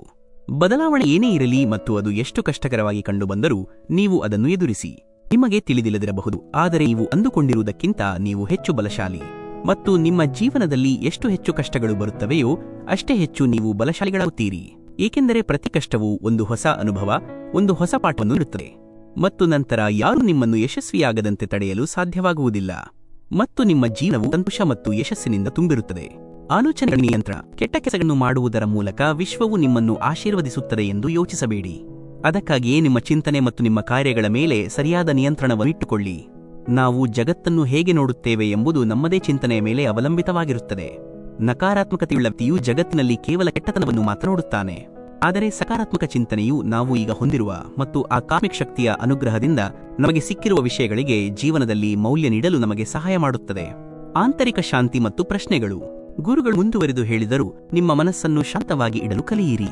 ಶ್ರೀಕೃಷ್ಣನಂತೆ ದಿನದ ಗಡಿಯ ನಡುವೆ ನಿಮ್ಮನ್ನು ಶಾಂತವಾಗಿ ಇರಿಸಿಕೊಳ್ಳಲು ಒಂದು ಮಾರ್ಗವನ್ನು ಕಲಿಯಿರಿ. ಶಾಂತಿಯುತ ಮನಸ್ಸಿನೊಂದಿಗೆ ನಾವು ನಮ್ಮ ಆತ್ಮಸಾಕ್ಷಿಯೊಳಗೆ ನೋಡಲು ಮತ್ತು ನಮ್ಮನ್ನೇ ಪ್ರಶ್ನಿಸಲು ಅವಕಾಶವನ್ನು ಪಡೆಯುತ್ತೇವೆ. ಪ್ರಶ್ನೆಗಳೆಂದರೆ, ನಾನು ಯಾರು? ನನ್ನ ಜೀವನದ ಉದ್ದೇಶವೇನು? ನಾನು ಉತ್ತಮ ವ್ಯಕ್ತಿಯೇ? ನಾನು ಉತ್ತಮ ತಂದೆ ಅಥವಾ ಪತಿಯೇ? ಅಥವಾ ನಾನು ಉತ್ತಮ ಮಗುವೇ? ನೀವು ನಿಮ್ಮೊಳಗೆ ಎಷ್ಟು ಆಳವಾಗಿ ನೋಡುತ್ತೀರೋ ಅಷ್ಟು ಹೆಚ್ಚು ನಿಮ್ಮ ಬಗ್ಗೆ ಮತ್ತು ನಿಮ್ಮ ಸುತ್ತಲಿನ ವಿಷಯಗಳ ಬಗ್ಗೆ ತಿಳ್ಕೊಳ್ಳಲು ಸಾಧ್ಯವಾಗುತ್ತೆ. ನೀವು ಜನರ ಸ್ವಭಾವ ಮತ್ತು ಅವರ ನಡವಳಿಕೆಯನ್ನು ಅರ್ಥಮಾಡಿಕೊಳ್ಳಲು ಪ್ರಾರಂಭಿಸುತ್ತೀರಿ. ಆಗ ನೀವು ವಿಷಯಗಳು ಮತ್ತು ಜನರ ಬಗ್ಗೆ ವಿಚಲಿತರಾಗುವುದನ್ನು ಮತ್ತು ದುಃಖಿತರಾಗುವುದನ್ನು ನಿಲ್ಲಿಸುತ್ತೀರಿ. ನಿಮ್ಮ ಯಾವುದೇ ಕ್ರಿಯೆಗಳಿಂದ ಏನು ಪರಿಣಾಮ ಬೀರುತ್ತದೆ ಎಂದು ನಿಮಗೆ ಅರಿವಾಗಲು ಪ್ರಾರಂಭಿಸುತ್ತದೆ. ಯಾವುದೇ ಕೆಲಸವು ನಿಮಗೆ ನೋವು ನೀಡಿದರೆ ಆ ಕೆಲಸವನ್ನು ಮಾಡಬೇಡಿ ಮತ್ತು ನಿಮಗೆ ಸಂತೋಷ ನೀಡುವ ಕೆಲಸವನ್ನು ಮಾಡಿ. ಆಗ ನಿಮ್ಮ ಜೀವನವು ಹೇಗೆ ಸ್ಥಿರವಾಗುತ್ತದೆ ಎಂದು ನೋಡಿ. ಹೃದಯದ ಮಾತು. ನಮಗೆ ಜೀವನವು ಕೇವಲ ಒಮ್ಮೆ ಮಾತ್ರ ಸಿಗುತ್ತದೆ, ಹಾಗಾಗಿ ಅದನ್ನು ಪೂರ್ಣವಾಗಿ ಏಕೆ ಬದುಕಬಾರದು? ನಿಮ್ಮ ಹೃದಯ ಏನು ಹೇಳುತ್ತದೆಯೋ ಅದನ್ನು ಮಾಡಿ. ನಿಮ್ಮನ್ನು ಬಂಧನಗಳಲ್ಲಿ ಕಟ್ಟಿಕೊಳ್ಳಬೇಡಿ. ಆದರೆ ಹೌದು, ಅದು ಸ್ವಚ್ಛಂದವಾಗಿರಬಾರದು. ಅದು ಬುದ್ಧಿವಂತಿಕೆಯಿಂದ ಮತ್ತು ನಿಮ್ಮ ಆಂತರಿಕ ಧ್ವನಿಯಾಗಿರಬೇಕು. ಅದಕ್ಕಾಗಿಯೇ ಏನಾದರೂ ಮಾಡುವ ಮೊದಲು ನಿಮ್ಮ ಆತ್ಮಸಾಕ್ಷಿಯ ಧ್ವನಿಯನ್ನು ಆಲಿಸಿ. ನಿಮ್ಮ ಹೃದಯದ ಆಸೆ ಏನೇ ಆಗಿರಬಹುದು. ಉದಾಹರಣೆಗೆ, ಹೊಸ ವ್ಯಾಪಾರವನ್ನು ಪ್ರಾರಂಭಿಸುವುದು, ಹೊಸ ನಗರಕ್ಕೆ ಹೋಗಿ ನಿಮ್ಮ ಅದೃಷ್ಟವನ್ನು ಪ್ರಯತ್ನಿಸುವುದು, ಅಥವಾ ಏನಾದರೂ ಮುಖ್ಯವಾದುದನ್ನು ಸಾಧಿಸುವುದು. ನಿಮ್ಮ ಹೃದಯದಲ್ಲಿ ಏನೇ ಇರಲಿ, ಅದನ್ನು ಸಾಧಿಸಲು ಕನಿಷ್ಠ ಒಂದು ಬಾರಿಯಾದರೂ ನಿಮ್ಮ ಅತ್ಯುತ್ತಮ ಪ್ರಯತ್ನವನ್ನು ಮಾಡಿ. ಅದರ ಫಲಿತಾಂಶ ಏನಾಗಿರುತ್ತದೆ ಎಂದು ಯೋಚಿಸಬೇಡಿ. ನಿಮ್ಮ ಮನಸ್ಸಿನಲ್ಲಿರುವುದನ್ನು ಮಾಡಿ. ಪಶ್ಚಾತ್ತಾಪದ ಕೊರತೆ. ಸಾಮಾನ್ಯವಾಗಿ ನಾವು ಜೀವನದ ಗೊಂದಲದಲ್ಲಿ ಸಿಕ್ಕಿ ಹಾಕಿಕೊಳ್ಳುತ್ತೇವೆ, ಏಕೆಂದರೆ ನಮ್ಮ ಹೃದಯ ಏನೋ ಹೇಳುತ್ತದೆ ಮತ್ತು ನಮ್ಮ ಮನಸ್ಸು ಬೇರೇನೋ ಹೇಳುತ್ತದೆ. ಆದರೆ ನೀವು ಪ್ರಯತ್ನಿಸಿದರೆ ನಿಮಗೆ ಆಗಬಹುದಾದ ಅತ್ಯಂತ ದೊಡ್ಡ ವಿಷಯವೇನು? ಅದು ನಿಮಗೆ ಯಶಸ್ಸು ಸಿಗುವುದಿಲ್ಲ ಎಂಬುದು. ಗುರುಗಳು ಹೇಳಿದರು, ಆದರೆ ಕನಿಷ್ಠ ನೀವು ಪ್ರಯತ್ನಿಸಲಿಲ್ಲ ಎಂಬ ಪಶ್ಚಾತ್ತಾಪ. ಏನನ್ನು ಮಾಡದಿರುವುದಕ್ಕಿಂತ ಆ ಕೆಲಸವನ್ನು ಮಾಡಿ ಅದರಲ್ಲಿ ವಿಫಲರಾಗುವುದು ಉತ್ತಮ. ನಿಮ್ಮ ಆತ್ಮಸಾಕ್ಷಿಯು ನಿಮ್ಮ ಒಳಿತನ್ನು ಬಯಸುತ್ತದೆ. ಅದರ ಧ್ವನಿಯನ್ನು ಎಂದಿಗೂ ನಿರ್ಲಕ್ಷಿಸಬೇಡಿ, ಏಕೆಂದರೆ ಒಳಗಿನಿಂದ ಬರುವ ಧ್ವನಿಯೂ ನಮ್ಮನ್ನು ಯಶಸ್ಸಿನ ಮಾರ್ಗಕ್ಕೆ ಕೊಂಡೊಯ್ಯುತ್ತದೆ. ವಿವೇಕದ ಉಡುಗೊರೆ. ನೀವು ಏನಾದರೂ ತಪ್ಪು ಎಂದು ಯೋಚಿಸಿದಾಗ ಅಥವಾ ತಪ್ಪು ಮಾಡಿದಾಗ ನಿಮ್ಮನ್ನು ಮೊದಲು ಬುದ್ಧಿಮಾತು ಹೇಳುವುದು ನಿಮ್ಮ ಆಂತರಿಕ ಧ್ವನಿ. ಅದು ನಿಮ್ಮನ್ನು ತಪ್ಪು ಮಾಡದಂತೆ ತಡೆಯುತ್ತದೆ. ಇದು ಏಕೆ ಸಂಭವಿಸುತ್ತದೆ ಎಂದು ನೀವು ಎಂದಾದರೂ ಯೋಚಿಸಿದ್ದೀರಾ? ಏಕೆಂದರೆ ಅದು ಯಾವಾಗಲೂ ನಮ್ಮ ಒಳಿತನ್ನು ಬಯಸುತ್ತದೆ. ಇದು ನಮಗೆ ದೇವರು ನೀಡಿದ ಅತ್ಯಂತ ಅಮೂಲ್ಯವಾದ ಉಡುಗೊರೆ. ಇದನ್ನು ನಾವು ತಿಳುವಳಿಕೆ ಅಥವಾ ಬುದ್ಧಿ ಎಂದು ಕರೆಯುತ್ತೇವೆ. ಕೃತಜ್ಞತೆಯ ಮನೋಭಾವ. ನೀವು ಜೀವನದ ಸೌಂದರ್ಯವನ್ನು ಅರ್ಥಮಾಡಿಕೊಳ್ಳಲು ಬಯಸಿದರೆ ನಿಮ್ಮೊಳಗೆ ನೋಡಿ. ನಿಮ್ಮಲ್ಲಿ ಏನಿದೆ ಮತ್ತು ನಿಮ್ಮ ಜೀವನದಲ್ಲಿ ನೀವು ಎಷ್ಟು ಸಾಧಿಸಿದ್ದೀರಿ ಎಂದು ನೋಡಿ. ನೀವು ಕೃತಜ್ಞತೆಯಿಂದ ತುಂಬಿದಾಗ ಮಾತ್ರ ನೀವು ಜೀವನದ ಸೌಂದರ್ಯವನ್ನು ಅನುಭವಿಸಲು ಸಾಧ್ಯವಾಗುತ್ತದೆ. ನಮ್ಮಲ್ಲಿ ಏನಿಲ್ಲ ಎಂದು ಯೋಚಿಸಿ ದುಃಖಿತರಾಗುವ ಬದಲು ನಮ್ಮಲ್ಲಿ ಎಷ್ಟು ಇದೆ ಎಂದು ಯೋಚಿಸಿ ಸಂತೋಷವಾಗಿರಿ. ಮತ್ತು ಈ ತೃಪ್ತಿ ಮತ್ತು ಶಾಂತ ಮನಸ್ಸಿನ ಭಾವನೆಯೊಂದಿಗೆ ನಿಮ್ಮ ಪ್ರಯತ್ನಗಳನ್ನು ಮುಂದುವರಿಸಿ. ಮಾತು ಮತ್ತು ನಡವಳಿಕೆ. ಇಷ್ಟನ್ನು ಹೇಳಿದ ನಂತರ ಗುರುದೇವರು ಸ್ವಲ್ಪ ಸಮಯ ಮೌನವಾಗಿದ್ದರು ಮತ್ತು ನಂತರ ಮಾತನಾಡಲು ಪ್ರಾರಂಭಿಸಿದರು. ಮಾತುಗಳು ಕತ್ತಿಗಳಿಗಿಂತ ಹೆಚ್ಚು ಶಕ್ತಿಶಾಲಿ ಎಂದು ನಿಮಗೆ ತಿಳಿದಿದೆಯೇ? ಅದಕ್ಕಾಗಿಯೇ ಮಾತುಗಳನ್ನು ಚಿಂತನಶೀಲವಾಗಿ ಬಳಸಬೇಕು. ಇನ್ನೊಬ್ಬರಿಗೆ ನೋವುಂಟು ಮಾಡುವಂತಹ ವಿಷಯಗಳನ್ನು ಹೇಳುವುದನ್ನು ತಪ್ಪಿಸಿ. ಸ್ಪಷ್ಟ ಮತ್ತು ನಿರ್ದಿಷ್ಟ ಅಭಿಪ್ರಾಯಗಳನ್ನು ಹೊಂದಿರುವುದು ಒಳ್ಳೆಯದು, ಆದರೆ ಯಾರನ್ನಾದರೂ ಒಳಗಿನಿಂದ ಮೌನವಾಗಿಸುವಂತಹ ಮಾತುಗಳನ್ನು ಹೇಳಬೇಡಿ. ಸ್ಪಷ್ಟತೆಯನ್ನು ಸಭ್ಯತೆಯಿಂದಲೂ ಹೇಳಬಹುದು. ನೀವು ಕೋಪದಲ್ಲಿದ್ದರೂ ಸಹ ಯಾರಾದರೂ ಕೆಟ್ಟದ್ದನ್ನು ಹೇಳುವುದನ್ನು ತಪ್ಪಿಸಿ. ನೀವು ನಂತರ ಪಶ್ಚಾತ್ತಾಪ ಪಡಬೇಕಾಗಬಹುದು. ಮಾತನಾಡುವಾಗ ನಿಮ್ಮ ಧ್ವನಿಯಲ್ಲಿ ನಮ್ರತೆಯನ್ನು ಇಟ್ಟುಕೊಳ್ಳಿ. ಸಾಧ್ಯವಾದಷ್ಟು ಸ್ಪಷ್ಟವಾಗಿ ಮಾತನಾಡಿ, ಆದರೆ ಅದನ್ನು ಪ್ರೀತಿಯಿಂದ ಹೇಳಿ. ಉತ್ತಮ ವ್ಯಕ್ತಿಯಾಗಲು ನೀವು ಮಾಡಬೇಕಾಗಿರುವುದು ಇಷ್ಟೇ, ಆದರೆ ಈ ಅಭ್ಯಾಸಗಳನ್ನು ನಿಮ್ಮ ಸ್ವಭಾವದ ಭಾಗವಾಗಿಸಲು ಸಮಯ ತೆಗೆದುಕೊಳ್ಳುತ್ತದೆ, ಏಕೆಂದರೆ ಅವುಗಳನ್ನು ಅಭ್ಯಾಸ ಮಾಡಬೇಕು. ಸ್ವಯಂ ಮೌಲ್ಯಮಾಪನ. ನೀವು ಉತ್ತಮ ವ್ಯಕ್ತಿಯೇ ಮತ್ತು ನೀವು ಉತ್ತಮ ವ್ಯಕ್ತಿ ಎಂದು ನೀವು ಏಕೆ ಯೋಚಿಸುತ್ತೀರಿ ಎಂದು ನಿಮ್ಮನ್ನೇ ಕೇಳಿಕೊಳ್ಳಿ. ನಿಮ್ಮಲ್ಲಿ ವಿಶೇಷವಾದ ಏನು? ನೀವು ಇತರರೊಂದಿಗೆ ಹೇಗೆ ವರ್ತಿಸುತ್ತೀರಿ? ಈ ಪ್ರಶ್ನೆಯು ನಿಮ್ಮ ನ್ಯೂನತೆಗಳನ್ನು ತಿಳಿದುಕೊಳ್ಳಲು ನಿಮಗೆ ಸಹಾಯ ಮಾಡುತ್ತದೆ. ಮೊದಲಿಗೆ ನಿಮ್ಮನ್ನು ನೀವು ಈ ರೀತಿ ಪ್ರಶ್ನೆಗಳನ್ನು ಕೇಳುವುದು ನಿಮಗೆ ವಿಚಿತ್ರವೆನಿಸಬಹುದು, ಆದರೆ ನಿಮ್ಮನ್ನೇ ಈ ರೀತಿ ಪ್ರಶ್ನೆಗಳನ್ನು ಕೇಳುತ್ತಾ ಇರಿ ಮತ್ತು ನಿಮ್ಮನ್ನು ಒಳಗಿಂದ ವಿನಮ್ರರಾಗಿ ಮತ್ತು ಶಾಂತವಾಗಿ ಇಡಲು ಪ್ರಯತ್ನಿಸಿ. ನೀವು ಮನುಷ್ಯರಾಗಿ ನಿಮ್ಮನ್ನು ಸುಧಾರಿಸಲು ಬಯಸಿದರೆ ನಿಮ್ಮ ನ್ಯೂನತೆಗಳನ್ನು ಗುರುತಿಸಬೇಕು ಮತ್ತು ಅವುಗಳನ್ನು ತೆಗೆದುಹಾಕಬೇಕು. ಪ್ರೇಮದ ದಿವ್ಯ ಶಕ್ತಿ. ಗುರುಗಳು ಮುಂದುವರಿದು ಹೇಳಿದರು, ಜಗತ್ತಿನಲ್ಲಿ ಪ್ರೀತಿಗಿಂತ ಉತ್ತಮವಾದದ್ದು ಯಾವುದೂ ಇಲ್ಲ. ಪ್ರೀತಿ ನಿಮ್ಮನ್ನು ಸಮೃದ್ಧಗೊಳಿಸಬಹುದು ಮತ್ತು ಅದು ನಿಮ್ಮನ್ನು ನಾಶಪಡಿಸಬಹುದು. ಆದಾಗ್ಯೂ ಪ್ರೀತಿಯನ್ನು ಅರ್ಥ ಮಾಡಿಕೊಳ್ಳದವನು ಮಾತ್ರ ನಿಮ್ಮನ್ನು ನಾಶಪಡಿಸುತ್ತಾನೆ, ಏಕೆಂದರೆ ಪ್ರೀತಿ ಬಹಳ ಪವಿತ್ರವಾದ ವಿಷಯ. ಪ್ರೀತಿಯೇ ದೇವರು ಎಂದು ಹೇಳಲಾಗುತ್ತದೆ. ನೀವು ಎಲ್ಲರ ಮೇಲೆ ಪ್ರೀತಿ ಮತ್ತು ಕರುಣೆಯನ್ನು ಹೊಂದಿರಬೇಕು ಎಂಬುದು ನಿಮ್ಮ ನಿಯಮವಾಗಿರಲಿ. ಯಾವ ಹೃದಯದಲ್ಲಿ ಪ್ರೀತಿ ಇದೆಯೋ ಆ ಹೃದಯ ಮಾತ್ರ ಸಮೃದ್ಧವಾಗಿರುತ್ತದೆ. ನೀವು ಎಷ್ಟು ಹೆಚ್ಚು ಪ್ರೀತಿಯನ್ನು ಹಂಚುತ್ತೀರೋ ಅಷ್ಟೇ ಹೆಚ್ಚು ಅದು ನಿಮಗೆ ಹಿಂತಿರುಗುತ್ತದೆ. ಯಾರ ಹೃದಯದಲ್ಲಿ ಪ್ರೀತಿ ಮತ್ತು ಕರುಣೆ ಇದೆಯೋ ಅವರು ಎಂದಿಗೂ ಯಾರೂ ಕೆಟ್ಟದ್ದನ್ನು ಮಾಡಲು ಸಾಧ್ಯವಿಲ್ಲ. ಅವರಿಗೆ ಇತರರ ಬಗ್ಗೆ ಕೆಟ್ಟ ಮತ್ತು ನಕಾರಾತ್ಮಕ ಭಾವನೆಗಳು ಇರಲು ಸಾಧ್ಯವಿಲ್ಲ. ವಾಸ್ತವವಾಗಿ ಪ್ರೀತಿಯೊಳಗೆ ಒಂದು ಶಕ್ತಿ ಇದೆ. ಅದು ನಮ್ಮನ್ನು ತಪ್ಪು ಕೆಲಸಗಳನ್ನು ಮಾಡುವುದರಿಂದ ತಡೆಯುತ್ತದೆ. ಒಬ್ಬ ವ್ಯಕ್ತಿಯು ತಪ್ಪು ಕೆಲಸಗಳನ್ನು ಮಾಡುವುದರ ಮೂಲಕ ಎಂದಿಗೂ ಶಾಂತಿಯಿಂದ ಬದುಕಲು ಸಾಧ್ಯವಿಲ್ಲ. ಅವನೊಳಗೆ ಯಾವಾಗಲೂ ಭಯ ಮತ್ತು ಪಶ್ಚಾತ್ತಾಪ ಇರುತ್ತದೆ. ತಪ್ಪು ಕೆಲಸಗಳನ್ನು ಮಾಡುವುದನ್ನು ನಿಲ್ಲಿಸಿ. ಆಗ ನಿಮಗೆ ಎಷ್ಟು ಸಂತೋಷ ಮತ್ತು ತೃಪ್ತಿ ಸಿಗುತ್ತದೆಂದರೆ ನಿಮ್ಮ ಇಡೀ ಜೀವನ ಶಾಂತಿಯುತವಾಗಿರುತ್ತದೆ. ನಿಜವಾದ ಸಂತೋಷವು ಸ್ವಾರ್ಥಿ ಮತ್ತು ವಂಚಕರಿಂದ ದೂರ ಓಡಿ ಹೋಗುತ್ತದೆ. ಅವರು ಎಷ್ಟೇ ಸಂತೋಷವಾಗಿರುವಂತೆ ನಟಿಸಿದರೂ ಒಳಗಿನಿಂದ ಅವರು ಯಾವಾಗಲೂ ಅತೃಪ್ತರಾಗಿರುತ್ತಾರೆ. ಕೆಟ್ಟ ಕೆಲಸಗಳು ಮತ್ತು ಕೆಟ್ಟ ಆಲೋಚನೆಗಳು ನಮ್ಮನ್ನು ಎಂದಿಗೂ ಸಂತೋಷವಾಗಿರಲು ಬಿಡುವುದಿಲ್ಲ. ಮತ್ತು ಎಲ್ಲಿ ಸಂತೋಷವಿದೆಯೋ ಅಲ್ಲಿ ಪ್ರೀತಿ ಇರುತ್ತದೆ. ಶುದ್ಧಿಯ ನಿರ್ಧಾರ. ಪ್ರಿಯ ವೀಕ್ಷಕ ಬಂಧುಗಳೇ, ಈ ದಿವ್ಯ ಉಪದೇಶಗಳನ್ನು ಕೇಳಿದ ನಂತರ ನಿಮ್ಮೆಲ್ಲರಿಗೂ ತಿಳಿದಿರುವಂತೆ ನಿಮ್ಮ ಆಲೋಚನೆಗಳನ್ನು ಸಕಾರಾತ್ಮಕವಾಗಿ ಇಟ್ಟುಕೊಳ್ಳುವುದು ಮತ್ತು ಅಂತಹ ವಿಚಾರಗಳನ್ನು ನಿಮ್ಮ ಮನಸ್ಸಿಗೆ ನೀಡುವುದು ಖಂಡಿತವಾಗಿಯೂ ನಿಮ್ಮ ಜೀವನವನ್ನು ಬದಲಾಯಿಸುತ್ತದೆ. ನಿಮ್ಮ ಸಾಮರ್ಥ್ಯದ ಬಗ್ಗೆ ಸಂದೇಹ ಪಡುವುದು ನಿಮ್ಮನ್ನು ಕೆಳಕ್ಕೆ ಎಳೆಯುತ್ತದೆ ಎಂಬ ಜ್ಞಾನವನ್ನು ನೀವು ಪಡೆದುಕೊಂಡಿರಿ. ನಿಮ್ಮ ಗುಣಗಳು ಮತ್ತು ಒಳ್ಳೆಯತನದ ಬಗ್ಗೆ ಯಾವಾಗಲೂ ನಿಮ್ಮನ್ನು ನೆನಪಿಸಿ, ಏಕೆಂದರೆ ಅದು ನಿಮ್ಮ ಆತ್ಮವಿಶ್ವಾಸವನ್ನು ಹೆಚ್ಚಿಸುತ್ತದೆ. ನಾವು ನಮ್ಮ ಆಂತರಿಕ ಆತ್ಮದ ಧ್ವನಿಯನ್ನು ಸಹ ಆಲಿಸಬೇಕು. ನಮ್ಮ ನ್ಯೂನತೆಗಳು, ಗುಣಗಳು, ನಮ್ಮ ಗುರಿಗಳು ಇವುಗಳ ಬಗ್ಗೆ ನಾವು ಸ್ಪಷ್ಟವಾಗಿ ತಿಳಿದಿರಬೇಕು. ಯಾವಾಗಲೂ ಸಕಾರಾತ್ಮಕವಾಗಿ ಯೋಚಿಸಿ ಮತ್ತು ನಾವು ದೃಢ ಸಂಕಲ್ಪವನ್ನು ಹೊಂದಿದ್ದರೆ ಜೀವನದಲ್ಲಿ ಯಾವುದೂ ಅಸಾಧ್ಯವಲ್ಲ ಎಂಬುದನ್ನು ನೆನಪಿಡಿ. ಉತ್ತಮ ಕೆಲಸಗಳನ್ನು ಮಾಡುವುದು ಮತ್ತು ಉತ್ತಮ ವ್ಯಕ್ತಿಯಾಗಿರುವುದು ಎಷ್ಟು ಮುಖ್ಯ ಎಂಬುದನ್ನು ನೀವು ಕಲಿತಿದ್ದೀರಿ. ವಾಸ್ತವವಾಗಿ ಯಶಸ್ವಿಯಾಗುವುದಕ್ಕಿಂತ ಉತ್ತಮರಾಗಿರುವುದು ಹೆಚ್ಚು ಮುಖ್ಯ. ಜಗತ್ತಿನಲ್ಲಿ ಈಗಾಗಲೇ ಸಾಕಷ್ಟು ಕೆಟ್ಟತನವಿದೆ ಮತ್ತು ನಮ್ಮೊಳಗಿನ ಕೆಟ್ಟತನವು ನಮ್ಮನ್ನು ಮಾನಸಿಕವಾಗಿ ಮತ್ತು ದೈಹಿಕವಾಗಿ ದುರ್ಬಲಗೊಳಿಸುತ್ತದೆ. ಅದಕ್ಕಾಗಿ ನಿಮ್ಮ ಮನಸ್ಸು ಮತ್ತು ಆಲೋಚನೆಗಳನ್ನು ಸಾಧ್ಯವಾದಷ್ಟು ಶುದ್ಧವಾಗಿ ಇರಿಸಿ. ಒಳ್ಳೆಯದನ್ನು ಯೋಚಿಸಿ, ಒಳ್ಳೆಯದನ್ನು ಮಾಡಿ ಮತ್ತು ನಿಮ್ಮೊಳಗಿನ ಕೆಟ್ಟತನವು ತಲೆ ಎತ್ತಲು ಬಿಡಬೇಡಿ. ಇದೆಲ್ಲವನ್ನು ಮಾಡುವುದು ನಮ್ಮ ಕೈಯಲ್ಲಿದೆ. ನೀವು ಎಲ್ಲಿಗೆ ಹೋದರೂ ಜನರಿಗೆ ಒಳ್ಳೆಯದನ್ನು ಮಾಡಲು ಪ್ರಯತ್ನಿಸಿ, ಏಕೆಂದರೆ ಇದರಿಂದ ಬರುವ ಸಂತೋಷ ಎಂದಿಗೂ ಮಾಸುಲ್ಲ. ಈ ಜಗತ್ತಿನಲ್ಲಿ ಉತ್ತಮ ಜನರ ಕೊರತೆ ಬಹಳ ಹೆಚ್ಚಾಗಿದೆ. ಆದ್ದರಿಂದ ಸಾಧ್ಯವಾದಷ್ಟು ಒಳ್ಳೆಯದನ್ನು ಯೋಚಿಸಿ ಮತ್ತು ಒಳ್ಳೆಯದನ್ನು ಮಾಡಿ. ಹಾಗಾದರೆ ನೀವು ಯಾವುದಕ್ಕಾಗಿ ಕಾಯುತ್ತೀರಿ? ನಿಮ್ಮ ಮನಸ್ಸುಗಳನ್ನು ಈಡೇರಿಸಲು ಇಂದಿಂದ ಮತ್ತು ಇದೀಗ ಕೆಲಸ ಮಾಡಲು ಪ್ರಾರಂಭಿಸಿ.